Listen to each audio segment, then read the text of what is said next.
IT filings చేసేటప్పుడు pan logins చేయాలన్నా చాలామంది టెన్షన్ పడతారు, ఇంక్లూడింగ్ మీ.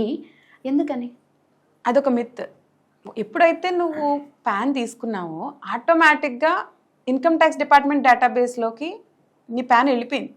ఓకే. దానికి ఆధార్ లింక్ అయిపోయింది, బ్యాంక్ అకౌంట్స్ లింక్ అయిపోయినాయి, డీమ్యాట్ అకౌంట్స్ లింక్ అయిపోయినాయి, నీ ఇన్సూరెన్స్ లింక్ అయినాయి. ఇంకేముంది దాయడానికి? ఓకే. కానీ జనాలు ఏంటంటే, అమ్మో లాగిన్ అయితే అందులో ఏముందో తెలిసిపోతుంది ఆడిటర్కి Yes. అని ఆ లాగిన్స్ కూడా ఇవ్వరు. ఇప్పుడు మనం ఒక డాక్టర్ దగ్గరికి వెళ్ళాం అనుకోమా, ఏం చెప్తాడు డాక్టర్? ఏదైనా ఇష్యూ ఉంటే చెప్తారు, చెక్ చేసి. మనము సిమ్టమ్స్ చెప్తాం, అవును.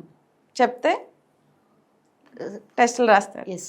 చేయించుకోలేదనుకో ఎవరికి నష్టం? మనకే. ఎందుకు? ఏం జబ్బు ఉందో బయటపడదు. నేను చూసిన వెంటనే డాక్టర్ స్కానర్ కాదు కదా చెప్పేయడానికి. రైట్.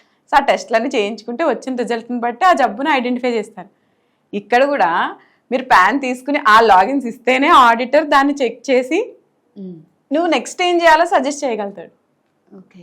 సో భయపడకుండా మీ పాన్ తీసుకున్నట్టయితే కనుక దానికి లాగిన్స్ క్రియేట్ చేసి లోపలికి వెళ్ళి చెక్ చేసుకోండి. అలాగే పర్టికులర్ మీ ట్యాక్స్ కన్సల్టెంట్ కావచ్చు, ఆడిటర్ కావచ్చు, కన్సల్ట్ చేసి నెక్స్ట్ ఏం చేయాలి, ఫైలింగ్స్ చేయాలా, ఫైలింగ్ చేసిన తర్వాత ఏం చేయాలి అన్నది ప్లాన్ చేసుకోవాలి. అలాగే మీ బ్యాంక్ స్టేట్మెంట్స్ కూడా చాలామంది నాకు ఒక్క బ్యాంక్ స్టేట్మెంటే ఉందండి అంటారు.